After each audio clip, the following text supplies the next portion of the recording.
Hello नमस्कार दोस्तों। आप सभी का एक सच्ची घटनाओं के इस नए एपिसोड में फिर एक बार आप सभी का स्वागत है। लगातार आप सभी का प्रेम और स्नेह बहुत मिल रहा है, जिसके लिए आप सभी को बहुत बहुत धन्यवाद। आज की इस कहानी की शुरुआत करते हैं।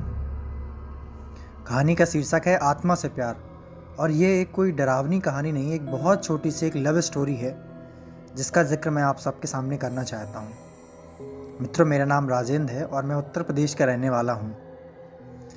मैं आज आपको अपनी लगभग 10 साल पुरानी एक कहानी बताना चाहता हूँ, जब मैं हिंदुस्तान यूनिलीवर कंपनी में ऑपरेटर का काम किया करता था। मेरा घर कंपनी से लगभग 10 किलोमीटर दूर है और मेरे पास एक बाइक थी जिससे मैं घर से कंपनी और कंपनी से घर का सफ़र पूरा करता था। एक दिन ऑफिस से जब घर जा रहा था तो रास्ते में मुझे मेरे कॉलेज, जिससे मैंने अपना ग्रेजुएशन किया था, एक लड़की दिखाई थी जो मुझे देखकर बहुत मुस्कुरा रही थी। मैंने उसे टालते हुए आगे निकल गया और अपने घर पहुंच गया। दूसरे दिन फिर उसी समय पर उसी जगह पर वही लड़की फिर दिखाई थी। उसने मुस्कुराया तो अगले दिन दूसरे दिन की बात थी, मैं भी वहाँ से मुस्कुराता हुआ निकल पड़ा। दोस्तों, होता क्या है कि जैसे एक दो बार कोई अनजान लड़की आपको देखकर बार बार मुस्कुरा रही है तो कहीं ना कहीं मुझे उससे काफ़ी लगाव हो गया था, लेकिन कभी रुकने की कोशिश मैंने वहाँ नहीं की। वो लड़की कई दिनों तक मुझे दिखी और एक दिन वो मुझे वहाँ नहीं दिखाई दी। लगातार लड़की का होना और अचानक से लड़की का गायब हो जाना मुझे बेचैन करने लगा। मैं उसके बारे में कुछ नहीं जानता था, उधर ना कभी बात भी की थी, उसका कोई अता पता नहीं था। कई दिनों तक उस लड़की को मैं नहीं देख सका। मैं बेचैन रहा। कई बार तो मैं कंपनी से जल्दी निकल कर आ जाता और उस लड़की का वहाँ पर इंतज़ार करता, लेकिन वहाँ पर मुझे कोई नहीं दिखा। एक दिन मेरे मोबाइल पर किसी अनजान नंबर से फ़ोन आया। मैंने जब फ़ोन उठाया तो एक लड़की बोली। उसने मेरा नाम पूछा और मुझसे बात करने लगी। उसने बताया कि मैं वही लड़की हूँ जिससे तुम रोज़ बाइक से गुजरते हुए देखा करते थे। मैं अचंभित रह गया कि इसके पास मेरा नंबर कैसा आया और मेरे से क्यों बात कर रही है। लेकिन जब दोस्तों, होता क्या है कि कोई लड़की सामने से बात कर रही है और उसकी एक नज़र में मुझे उससे प्यार हो गया था और उसकी इतनी मीठी मीठी बातें कि मैं ये सारे सवालात भूल गया और मैं उससे बात करने लगा।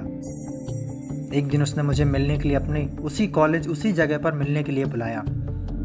तो अक्सर हम दोस्तों की एक आदत होती है कि हम जब भी किसी लड़की से मिलने जाते हैं तो अपने दोस्तों को ज़रूर लेके जाते हैं। ठीक मैंने भी वैसा ही किया। मैं और मेरा दोस्त बाइक से उससे मिलने चले गए। जैसे ही मैं कॉलेज के बाहर पहुंचा, मैंने बहुत देर तक वहां वेट किया, लेकिन वहां कोई भी लड़की नहीं आई, ना ही उसका कॉल आया। जब मैंने फ़ोन किया तो उसका फ़ोन स्विच ऑफ जा रहा था। मैं उदास मन से घर लौट आया और घर आते ही उसका फ़ोन आया। तो मैंने गुस्से से कहा कि हम वहाँ पर आपका इंतज़ार कर रहे थे और आप क्यों नहीं आई। तो उसने कहा, तुम अपने दोस्त के साथ क्यों आए थे, मुझे अकेले मिलने आना। मैंने कहा ठीक है। अगले दिन सुबह सुबह मैंने उसको फ़ोन लगाया, लेकिन उसका फ़ोन उसकी मम्मी ने उठाया। मैं बहुत डर गया और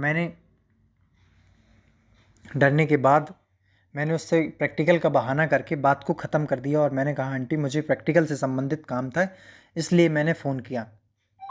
तो उन्होंने बताया, तुम पागल हो गए हो, प्रिया 3 साल पहले ही मर चुकी है।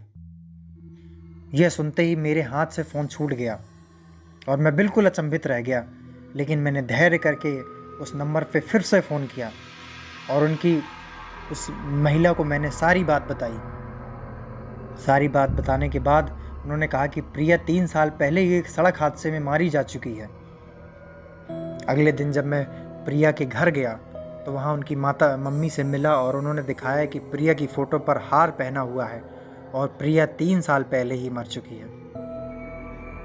उनके परिवार को ये सब बातों पर यकीन नहीं हुआ। मैंने अगले ही दिन अपना उस फ़ोन से सिम निकालकर फेंक दिया और ना ही फिर कभी अनजान नंबर से फ़ोन आया, ना ही मैंने उस जगह पे किसी लड़की को देखा।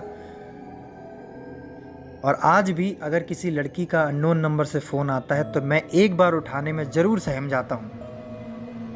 मित्रों, अगर मेरी कहानी अच्छी लगे तो वीडियो को लाइक करिएगा, वीडियो को शेयर करिएगा और जिस तरीके से आप सभी लोग मेरी कहानियों पर प्यार दे रहे हैं, लगातार वो प्यार बनाए रखिएगा। Thank you so much.